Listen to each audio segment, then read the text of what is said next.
A paz do Senhor, gente. Dia 297, Marcos, capítulo 4, 5 e 6. Vamos embora? Novamente, Jesus começou a ensinar à beira-mar.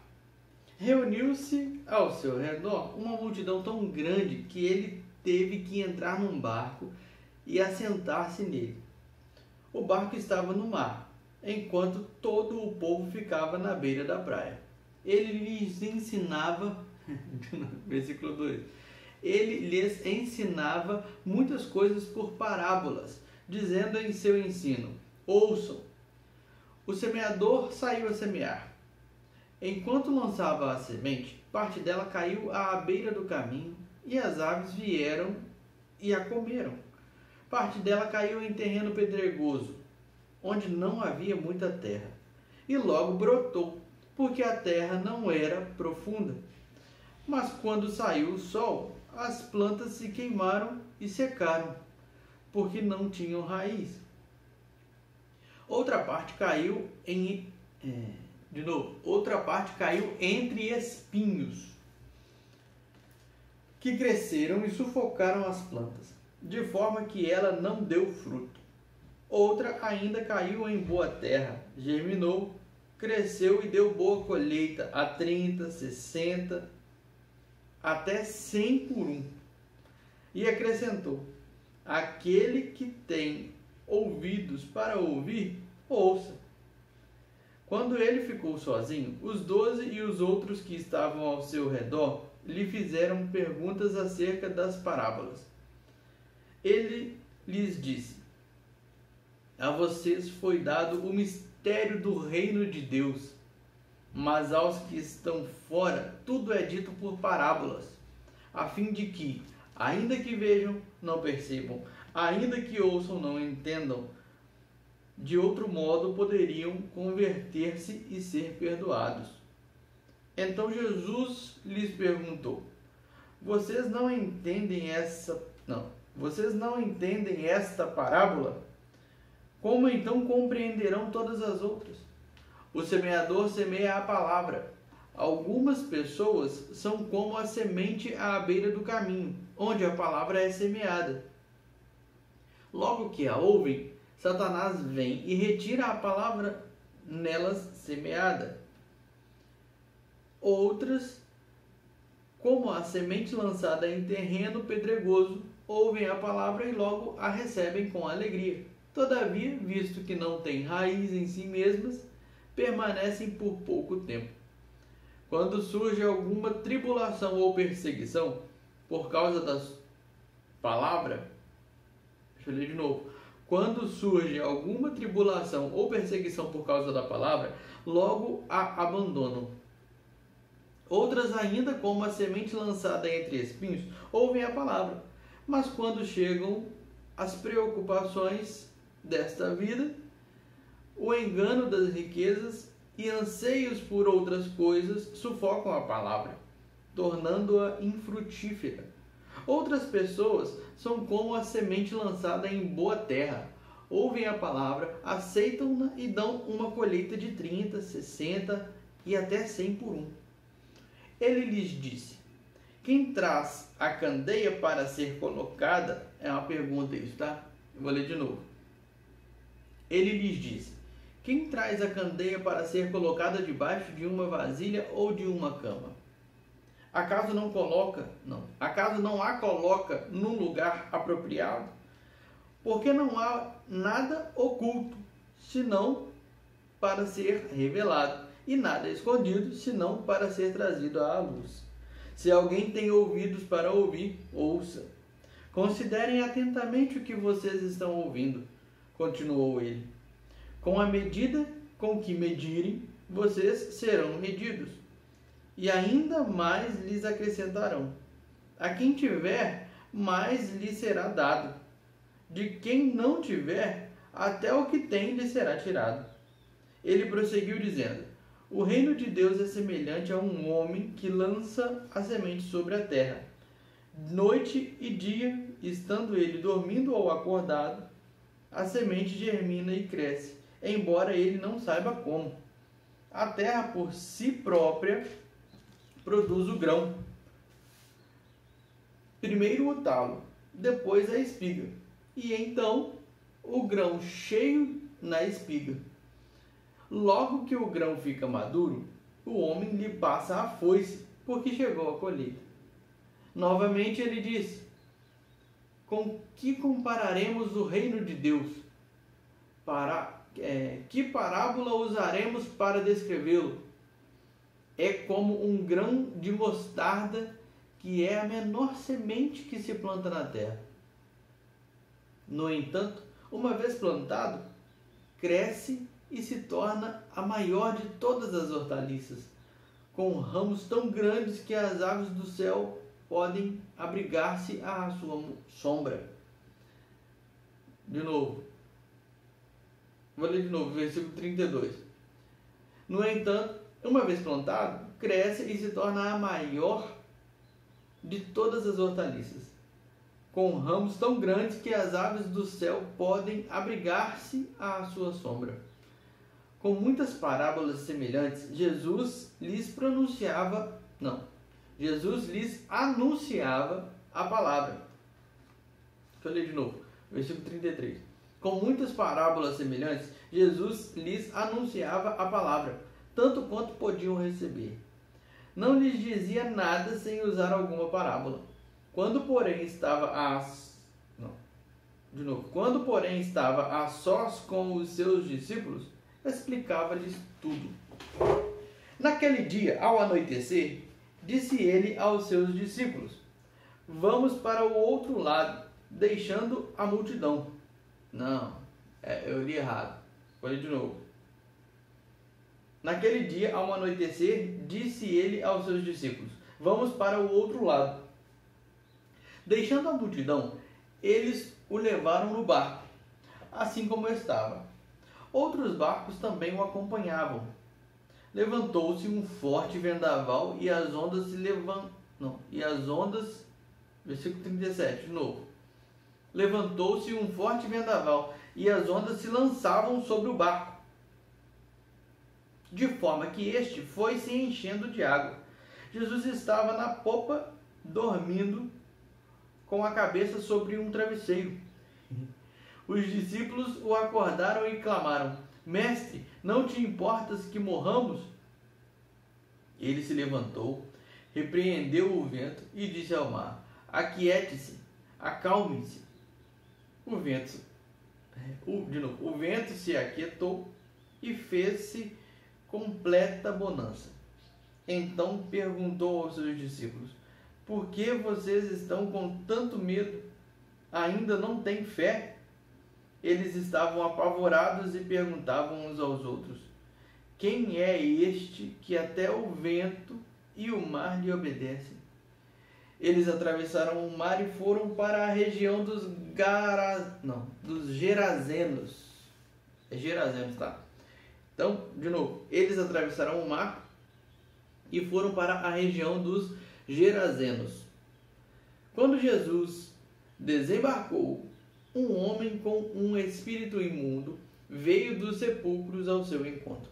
Esse homem vivia nos sepulcros e ninguém conseguia prendê-lo, nem mesmo com correntes, pois muitas vezes lhe haviam sido acorrentados pés e mãos, mas ele arrebentara as correntes e quebrara os ferros de seus pés. Ninguém era suficientemente forte para dominá-lo. Noite e dia ele andava gritando e cortando-se com pedras entre os sepulcros e nas colinas.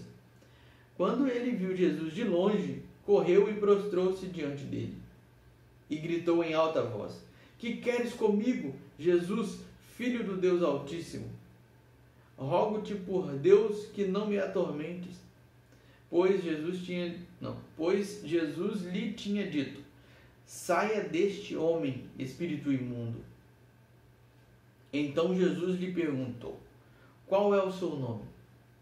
Meu nome é Legião, respondeu ele, porque somos muitos. E implorava a Jesus com insistência que não os mandasse sair daquela região. Uma grande manada de porcos. Deixa eu ler o versículo 10 de novo. implorava a Jesus com insistência que não os mandasse sair daquela região. Uma grande manada de porcos estava pastando numa colina próxima. Os demônios imploraram a Jesus: manda-nos para os porcos, para que entremos neles. Ele lhes deu permissão e os espíritos imundos saíram e entraram nos porcos. A manada, de cerca de 2.000 porcos, atirou-se precipício abaixo em direção ao mar e nele se afogou. Os que cuidavam dos porcos fugiram e contaram esses fatos na cidade e nos campos. E o povo foi ver o que havia acontecido. Quando se aproximaram de Jesus, viram ali o homem que fora possesso da legião de demônios, assentado, vestido e em perfeito juízo, e ficaram com medo. Os que estavam presentes contaram ao povo o que acontecera ao endemoniado, e falaram também sobre os porcos. Então o povo começou a suplicar a Jesus que saísse do território deles. Quando Jesus estava entrando no barco, o homem que estivera endemoniado suplicava-lhe que o deixasse ir com ele. Jesus não o permitiu, mas disse: vá para casa, para a sua família, e anuncie-lhes quanto o Senhor fez por você e como teve misericórdia de você. Então aquele homem se foi e começou a anunciar em Decápolis o quanto Jesus tinha feito por ele. Todos ficavam admirados. Tendo Jesus voltado de barco para a outra margem, uma grande multidão se reuniu ao seu redor, enquanto ele estava à beira do mar. Então chegou ali um dos dirigentes da sinagoga, chamado Jairo. Vendo Jesus, prostrou-se aos seus pés e lhe implorou insistentemente: minha filhinha está morrendo. Vem, por favor, e impõe as mãos sobre ela, para que seja curada e que viva. Jesus foi com ele. Uma grande multidão o seguia e o comprimia. Estava ali certa mulher que havia 12 anos vinha sofrendo de hemorragia. Ela padecera muito sob o cuidado de vários médicos e gastara tudo o que tinha, mas, em vez de melhorar, piorava. Quando ouviu falar de Jesus, chegou por trás dele, no meio da multidão, e tocou em seu manto, porque pensava: se eu tão somente tocar em seu manto, ficarei curada. Imediatamente cessou sua hemorragia e ela sentiu em seu corpo que estava livre do seu sofrimento. No mesmo instante, Jesus percebeu que dele havia saído poder. Virou-se para a multidão e perguntou: quem tocou em meu manto? Responderam os seus discípulos: vês a multidão aglomerada ao teu redor e ainda perguntas: quem tocou em mim? Mas Jesus continuou olhando ao seu redor para ver quem tinha feito aquilo. Então a mulher, sabendo o que lhe tinha acontecido, aproximou-se, prostrou-se aos seus pés e, tremendo de medo, contou-lhe toda a verdade. Então ele lhe disse: filha, a sua fé a curou. Vá em paz e fique livre do seu sofrimento. Enquanto Jesus ainda estava falando, chegaram algumas pessoas da casa de Jairo, o dirigente da sinagoga. Sua filha morreu, disseram eles. Não precisa mais incomodar o mestre. Não fazendo caso do que eles disseram, Jesus disse ao dirigente da sinagoga: não tenha medo, tão somente creia. E não deixou ninguém segui-lo, senão Pedro, Tiago e João, irmão de Tiago. Quando chegaram à casa do dirigente da sinagoga, Jesus viu um alvoroço com gente chorando e se lamentando em alta voz. Então entrou e lhes disse: por que todo este alvoroço e lamento? A criança não está morta, mas dorme. Mas todos começaram a rir de Jesus. Ele, porém, ordenou que eles saíssem. Tomou consigo o pai e a mãe da criança e os discípulos que estavam com ele, e entrou onde se encontrava a criança. Tomou-a pela mão e lhe disse: Talita cumi, que significa: menina, eu lhe ordeno, levante-se. Imediatamente a menina, que tinha 12 anos de idade, levantou-se e começou a andar. Isso os deixou atônitos. Ele deu ordens expressas para que não dissessem nada a ninguém e mandou que dessem a ela alguma coisa para comer. Jesus saiu dali e foi para a sua cidade, acompanhado dos seus discípulos. Quando chegou o sábado, começou a ensinar na sinagoga. E muitos dos que o ouviam ficavam admirados. De onde lhe vêm estas coisas? Perguntavam eles. E estes milagres que ele faz, não é este o carpinteiro, filho de Maria e irmão de Tiago, José, Judas e Simão? Não estão aqui conosco as suas irmãs? E ficavam escandalizados por causa dele. Jesus lhes disse: só em sua própria terra, entre seus parentes e em sua própria casa, é que um profeta não tem honra. E não pôde fazer ali nenhum milagre, exceto impor as mãos sobre alguns doentes e curá-los. E ficou admirado com a incredulidade deles. Então Jesus passou a percorrer os povoados ensinando. Com ponto, tá? Deixa eu ler de novo. Então Jesus passou a percorrer os povoados ensinando. Eu li errado de novo, deixa eu ler de novo. Então Jesus passou a percorrer os povoados ensinando. Chamando os 12 para junto de si, enviou-os de 2 em 2 e deu-lhes autoridade sobre os espíritos imundos. Estas foram as suas instruções: não levem nada pelo caminho, a não ser um bordão. Não levem pão, nem saco de viagem, nem dinheiro em seus cintos. Calcem sandálias, mas não levem túnica extra. Sempre que entrarem numa casa, fiquem ali até partirem. E, se algum povoado não os receber nem os vir, sacudam a poeira dos seus pés quando saírem de lá, como testemunho contra eles. Eles saíram e pregaram ao povo que se arrependesse, expulsavam muitos demônios e ungiam muitos doentes com óleo e os curavam.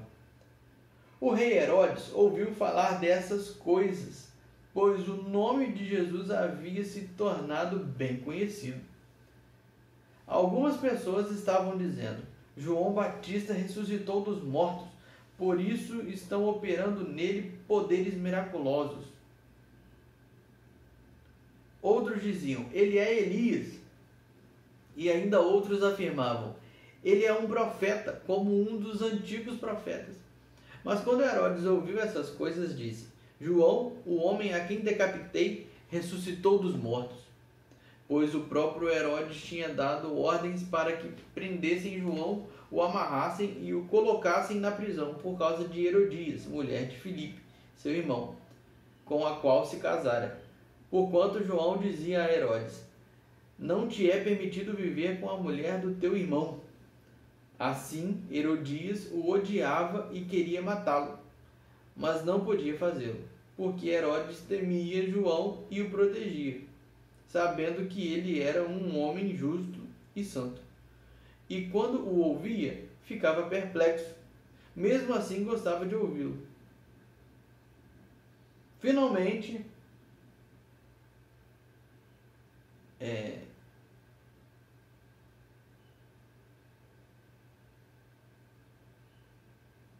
esse ficava perplexo aqui tem outra tradução. Alguns manuscritos antigos dizem fazia muitas coisas.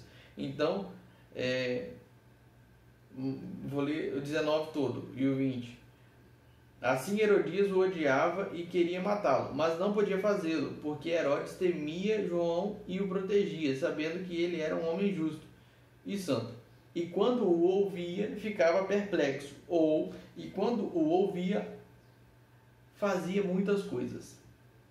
Mesmo assim, gostava de ouvi-lo. Continuação, tá? Versículo 21. Finalmente Herodias teve uma ocasião oportuna.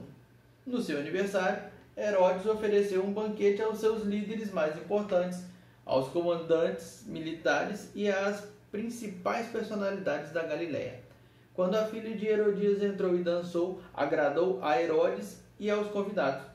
O rei disse à jovem: peça-me qualquer coisa que você quiser e eu lhe darei.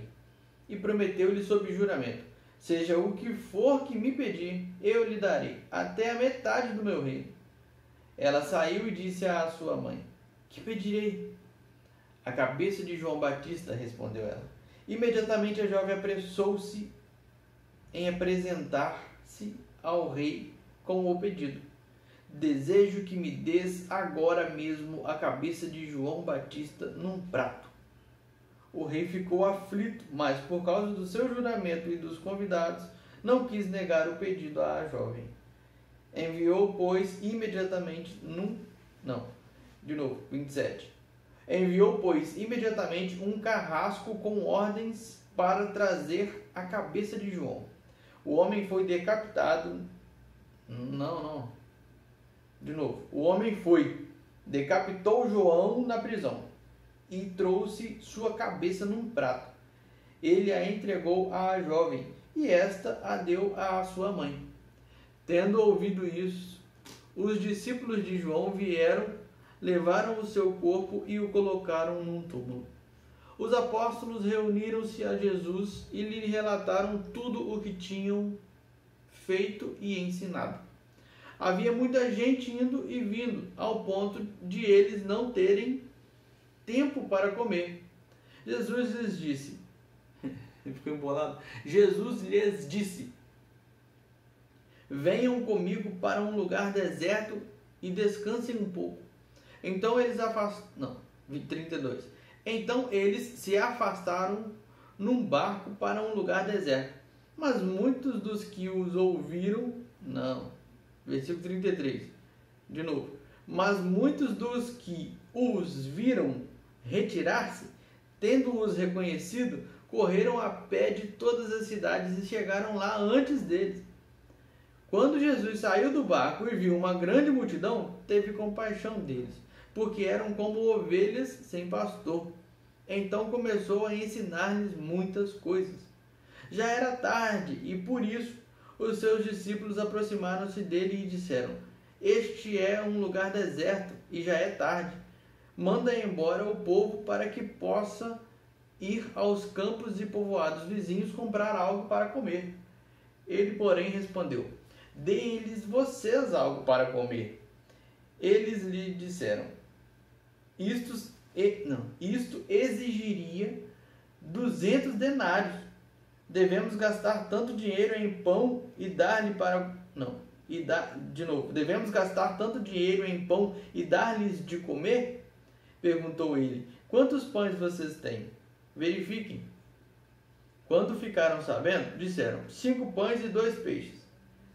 Então Jesus ordenou que fizessem todo o povo assentar-se em grupos na grama verde. Assim, eles se assentaram em grupos de 100 e de 50. Tomando os 5 pães e os 2 peixes e, olhando para o céu, deu graças e partiu os pães. Em seguida, entregou-os aos seus discípulos para que os servissem ao povo, e também dividiu os 2 peixes entre todos eles.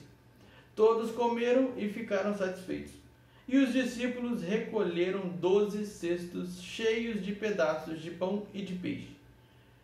Os que comeram foram 5.000 homens. Logo em seguida, Jesus insistiu com os discípulos para que entrassem no barco e fossem adiante dele para Betsaida, enquanto ele despedia a multidão. Tendo-a despedido, subiu a um monte para orar. Ao anoitecer, o barco estava no meio do mar, e Jesus se achava sozinho em terra. Ele viu os discípulos remando com dificuldade, porque o vento soprava contra eles. Alta madrugada, Jesus dirigiu-se a eles, andando sobre o mar, e estava já a ponto de passar por eles. Quando o viram andando sobre o mar, pensavam que fosse um fantasma, Então gritaram, pois todos o tinham visto e ficaram aterrorizados. Mas Jesus imediatamente lhes disse: coragem, sou eu, não tenham medo. Então subiu no barco para junto deles, e o vento se acalmou. E eles ficaram atônitos, pois não tinham entendido o milagre dos pães. O coração deles estava endurecido. Depois de atravessarem o mar, chegaram a Genezaré, e ali... Deixa eu ler de novo, versículo 53. Depois de atravessarem o mar, chegaram a Genezaré, e ali amarraram o barco. Logo que desembarcaram, o povo reconheceu Jesus. Eles percorriam toda aquela região e levavam os doentes em macas, para onde ouviam que ele estava. E aonde quer que ele fosse, povoados, cidades ou campos, levavam os doentes para as praças. Suplicavam-lhe que pudessem pelo menos tocar na borda do seu manto. E todos os que nele tocavam eram curados. Amém? Acabou aqui meu. Aqui começa o 7. Amém? Desse jeito. Gente, paz do Senhor. Fiquem com Deus. Até amanhã. Valeu.